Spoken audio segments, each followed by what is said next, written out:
Regresamos hoy, amigo oyente, a nuestro estudio de la Epístola a los Hebreos, y estamos en el capítulo 5. Vamos a comenzar hoy con el versículo 7.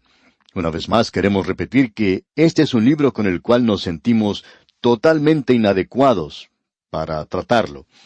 En muchos lugares sentimos como que estamos nada más observando las cosas desde afuera. Y aquí tenemos un ejemplo de esto.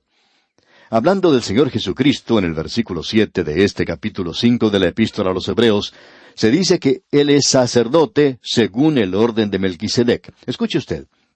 Y Cristo, en los días de su carne, ofreciendo ruegos y súplicas con gran clamor y lágrimas al que le podía librar de la muerte, fue oído a causa de su temor reverente. Se nos dice que el Señor Jesucristo lloró en 3 ocasiones. Pensamos que Él también lo hizo en otras ocasiones, pero se nos informa de solamente 3 veces. Una de ellas ocurrió en la tumba de Lázaro. Y en esa ocasión, aun cuando Él sabía lo que iba a hacer, su corazón sintió ternura y simpatía para con las 2 hermanas del que había muerto, quienes estaban profundamente adoloridas. Y cuando uno lo ve llorar allí, sabemos cómo se siente Él, porque usted y yo hemos observado lo que ocurre al lado de las sepulturas, cuando se pierde a un ser querido. Luego, el Señor Jesucristo lloró sobre Jerusalén. Cuando Él lloró sobre Jerusalén aquel día, pensamos que Él también lloró sobre las ciudades de cada uno de nosotros, por muchas veces, porque necesitan de alguien que llore sobre ellas. Y Él lo ha hecho, de eso estamos seguros. Y luego la tercera ocasión mencionada es en el jardín de Getsemaní. Ahora, ¿por qué lloró Él allí? Deseamos repasar esto nuevamente porque creemos que es de suma importancia. Desafortunadamente, y como ya hemos mencionado anteriormente, ha habido cínicos incrédulos que han estado diciendo algo que aparentemente algunos creyentes no logran comprender correctamente. No creemos que este hombre, que habla de tal manera, comprenda este pasaje de las Escrituras. Pero él reconoce que le hubiera gustado ver que Jesucristo no llegara a la cruz y poder haberle dado muerte de alguna otra manera. Y eso es exactamente lo que Satanás quería hacer, deshacerse de él allí mismo en el jardín de Getsemaní. Y eso es lo que creemos que él quiso decir cuando dijo, «Pasa de mí esta copa». ¿Cuál era esa copa? Bueno, era la muerte. Él no quería morir allí en el jardín de Getsemaní. Creemos que Satanás quería darle muerte allí, y se nos dice aquí que Él fue oído a causa de su temor reverente. Si Él hubiera orado en el jardín de Getsemaní, indicando que Él no quería morir en la cruz, entonces Él no habría sido escuchado, porque Él murió en la cruz. Pero Él fue escuchado. Él no murió en el jardín de Getsemaní. La profecía indica de manera muy copiosa, y lo deja muy en claro, que Él iba a morir en la cruz. En el Salmo 22 podemos leer las siguientes palabras. «Líbrame de los cuernos de los búfalos». Y usted no tiene un cuadro mejor de la crucifixión que este. La cruz fue un altar sobre el cual el Hijo de Dios derramó su sangre. Él pagó allí el castigo por sus pecados y los míos, amigo oyente. «Porque la vida de la carne en la sangre está, y yo os la he dado para hacer expiación», dice allá en Levítico 17.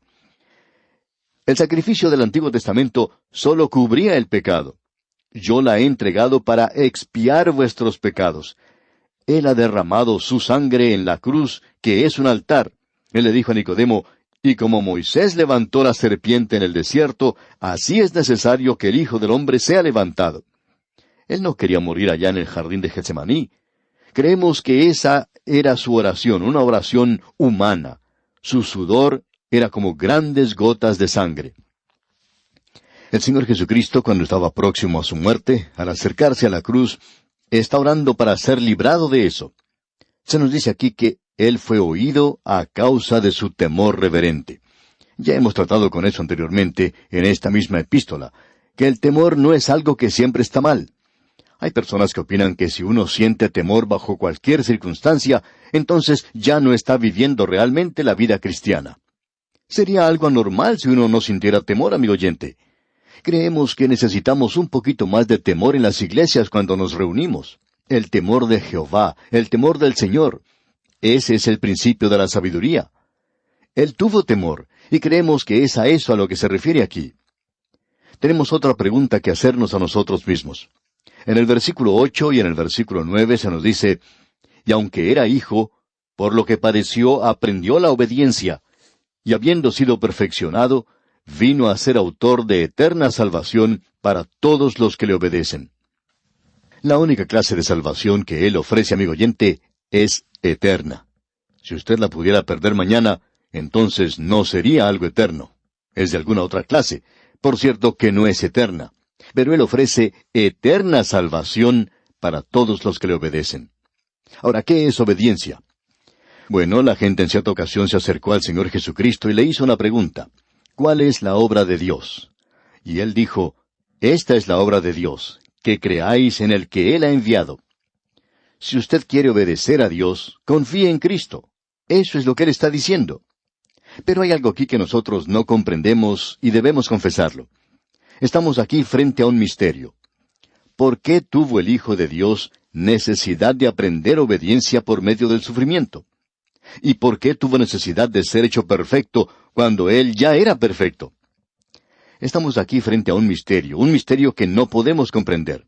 Y es esto, el que Dios sacó algo de la muerte de Cristo para hacer del cielo algo más maravilloso, y que eso ha agregado algo al cielo donde todo es perfección, que el Hijo de Dios ha aprendido algo. Conocemos las respuestas que el hombre da a esto, pero esas no nos satisfacen. Sencillamente reconocemos que estamos delante de un gran misterio.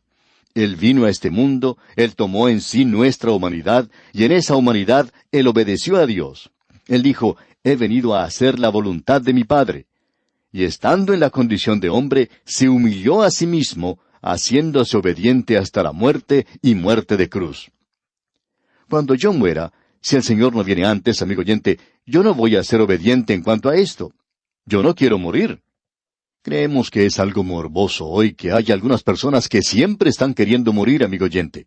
No sabemos por qué, pero yo quiero vivir aquí tanto tiempo como me sea posible.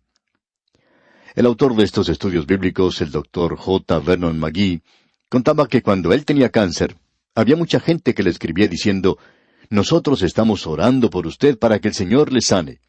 Y él decía, y yo les daba las gracias por eso, porque el Señor escuchó sus oraciones. Pero había una señora cerca de donde él vivía, que era amiga de él. Esta señora escribió diciéndole que no estaba orando para que el Señor le dejara aquí. Ella le decía en su carta, yo sé que usted está listo para partir, así es que estoy orando al Señor para que se lo lleve. Y él escribió enseguida diciéndole, mire, deje al Señor tranquilo en esto. Este asunto es cosa de Él, es algo entre Él y yo no quiero que usted le vaya a decir al Señor cuándo Él me tiene que llevar a mí, porque quiero quedarme aquí, y le daría las gracias si usted no orara más de esa manera. Por lo menos cambie eso. Dígale que se equivocó usted al orar, o algo así, que yo quiero quedarme aquí. Yo quiero quedarme aquí tanto como pueda.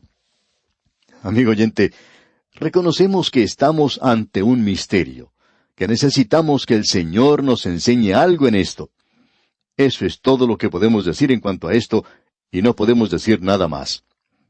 Ahora el versículo 10 de este capítulo 5 de la Epístola a los Hebreos nos dice, y fue declarado por Dios sumo sacerdote según el orden de Melquisedec. Ahora esta palabra declarado mencionada aquí quiere decir saludado, y se refiere a Melquisedec. Él va a tratar de este asunto del sacerdocio de Cristo, del sumo sacerdocio de Cristo, y que Melquisedec nos fue presentado en el Antiguo Testamento, donde solo hay 2 referencias allí en cuanto a él, pero que fueron dadas porque éstas debían ser un tipo, una figura del sacerdocio del Señor Jesucristo. Llegamos aquí ante otra luz roja. Aquí tenemos la 4ª señal de peligro que presenta el escritor de esta epístola a los Hebreos. Esta señal de peligro es una señal que es como una luz roja. Él está listo para entrar a la autopista, pero antes de hacerlo, él dice que uno tiene que mirar a ambos lados. Esto es muy importante. En lo que resta de este capítulo 5, tenemos la 3ª señal de peligro, del peligro de ser duros de oír. Aquí tenemos un pasaje de las Escrituras al cual necesitamos prestarle mucha atención, porque es algo de suma importancia. De aquí en adelante, pues, tenemos en lo que resta de este capítulo 5, el peligro de ser tardos para oír. Luego, en el capítulo 6, él va a mencionar otra señal de peligro antes de entrar al tema de Cristo como nuestro sumo sacerdote según el orden de Melquisedec, y es el peligro de la separación.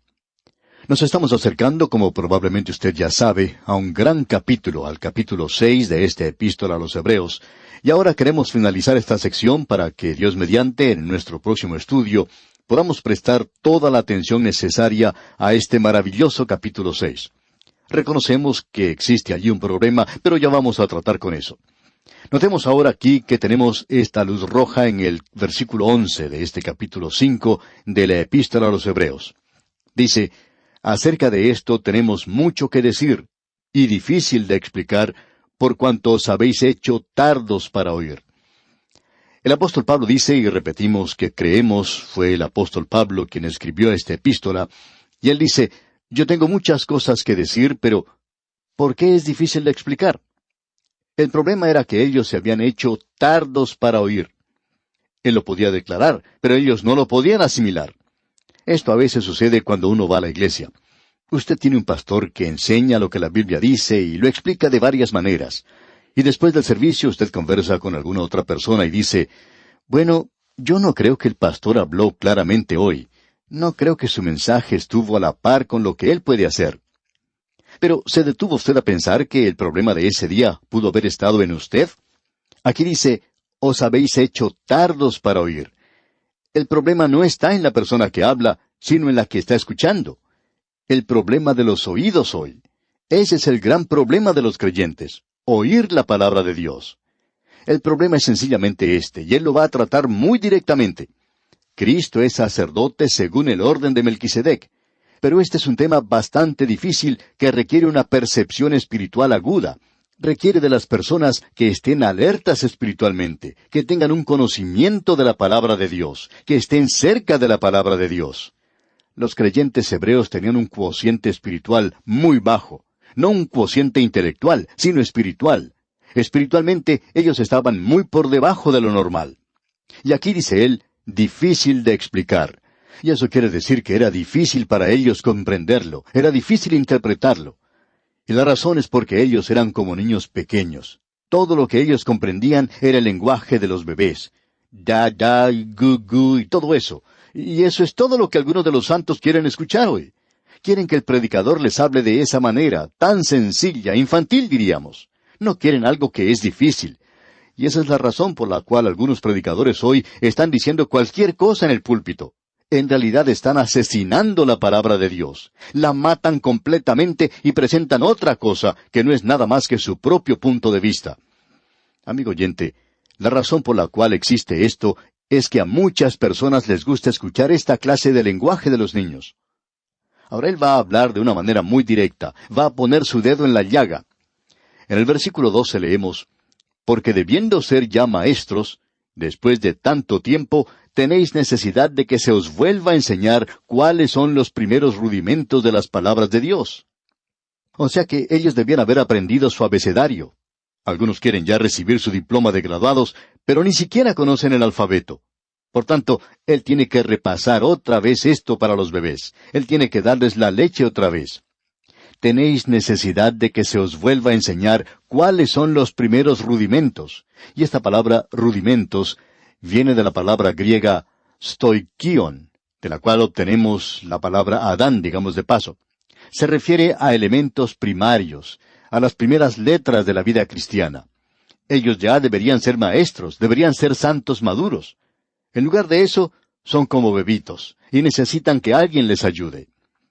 Estamos hablando aquí en cuanto a los primeros rudimentos de la palabra de Dios. Aquí tenemos un ejemplo. Después de finalizar el servicio, el pastor sale a la puerta de la iglesia y allí saluda a la gente que está saliendo del servicio. Luego llega un creyente y le dice: «Pastor, ¿tiene usted algo en contra de mí?» Y el pastor le contesta: «No, ¿por qué? ¿Por qué dice eso?» «Bueno, pastor», dice, «usted pasó al lado mío en la calle ayer y ni siquiera me saludó». Bueno, eso es precisamente hablar como un bebé, amigo oyente. Puede que el pastor ni siquiera lo haya visto. Es en realidad insensatez hablar de esa manera. «Ah, ¿por qué no dejó que cantara el solista esta mañana? Nosotros queríamos escuchar al solista». Y amigo oyente, esos son los bebitos que quieren escuchar esos sonajeros y quieren recibir su biberón de leche. Y dice aquí: «Y habéis llegado a ser tales que tenéis necesidad de leche y no de alimento sólido». Es decir, que usted no ha alcanzado la edad, no ha crecido, no ha llegado a madurar. Un bebé no puede comer carne, pero un adulto puede disfrutar de la leche. Tenemos que admitir que muchos de los santos en el presente se sientan y escuchan lenguaje de bebés que proviene del púlpito. Es algo trágico de veras que tengan que hacer eso, pero así sucede. Ahora el versículo 13 de este capítulo 5 de la Epístola a los Hebreos dice: «Y todo aquel que participa de la leche es inexperto en la palabra de justicia, porque es niño». Él no conoce la palabra de Dios. Amigo oyente, queremos expresar esto de una manera bien clara, sin ofender a nadie. Pero queremos ayudarle ya que usted no puede crecer aparte de la palabra de Dios. No interesa cuánta actividad usted desarrolle en la iglesia. Quizá usted tenga algún cargo en ella. Puede ser un miembro de la iglesia y estar en cada comité que se haya formado. Quizá usted pueda ser diácono o anciano de la iglesia, pero eso no interesa. Si usted no está en la palabra de Dios, si no sabe cómo manejar la palabra de Dios, usted es como un niño. Es algo trágico el ocupar un cargo en la iglesia cuando usted es un niño. Usted tiene que crecer. Es algo trágico que haya personas que han sido miembros de la iglesia y salvos por muchos años, y aún hoy ellos continúan hablando como niños. No son más que bebitos, y todo lo que quieren es que alguien les preste atención. Ahora en el versículo 14 dice: «Pero el alimento sólido es para los que han alcanzado madurez, para los que por el uso tienen los sentidos ejercitados en el discernimiento del bien y del mal». Aquellos que son capaces de leer la palabra de Dios son sabios. Amigo oyente, esa es una de las razones por la cual nosotros enseñamos la Biblia en este programa a través de la Biblia. Y esa es la razón por la cual no hacemos ninguna otra cosa. No presentamos música ni ninguna otra cosa. No estamos diciendo que estas cosas están mal. No, están bien. Pero creemos que hoy esto es algo que necesitamos hacer. Enseñar la palabra de Dios, porque hemos podido observar a través de un período de años cuán ignorantes son los miembros de la iglesia en cuanto a la palabra de Dios. Nunca crecen, siempre se quedan allí estancados, niñitos. Bien, llegamos ahora al capítulo 6 de esta epístola a los Hebreos, y aquí tenemos otro por tanto. Y este por tanto es como una de estas puertas batientes que ya hemos dicho anteriormente, que se abren hacia ambos lados, y que se abre hacia el capítulo que acabamos de concluir y hacia el que estamos comenzando. Y dice: «Por tanto, dejando ya los rudimentos de la doctrina de Cristo, vamos adelante a la perfección». Es decir, vamos a la madurez. Y él menciona ahora algunas de las cosas para niños que tenían en el Antiguo Testamento, y dice: «No echando otra vez el fundamento del arrepentimiento, de obras muertas, de la fe en Dios». Obras muertas. Buenas obras, ya hemos pasado eso. Hay mucho de eso en el Antiguo Testamento. Nosotros ya hemos llegado a la madurez. Continuemos adelante. Sigamos avanzando en nuestro camino y, espiritualmente hablando, abandonemos ese lugar en el cual nos encontramos hoy. Todo lo que estamos haciendo es marcando el paso. Sigamos adelante, comencemos a crecer. Que la palabra de Dios eche raíces en nuestros corazones, que entre a nuestras vidas, que nosotros seamos capaces de llevar esta palabra a nuestros talleres, a las aulas de clase, donde quiera que vayamos, en el hogar, donde quiera que estemos. Seamos capaces de llevar la palabra de Dios con nosotros. Y mientras no seamos esto, mientras no hagamos esto, vamos a continuar siendo niños de brazos. Bien, amigo oyente, vamos a detenernos aquí por hoy. Dios mediante, continuaremos con este tema en nuestro próximo programa. Que Dios derrame sobre usted sus ricas y abundantes bendiciones.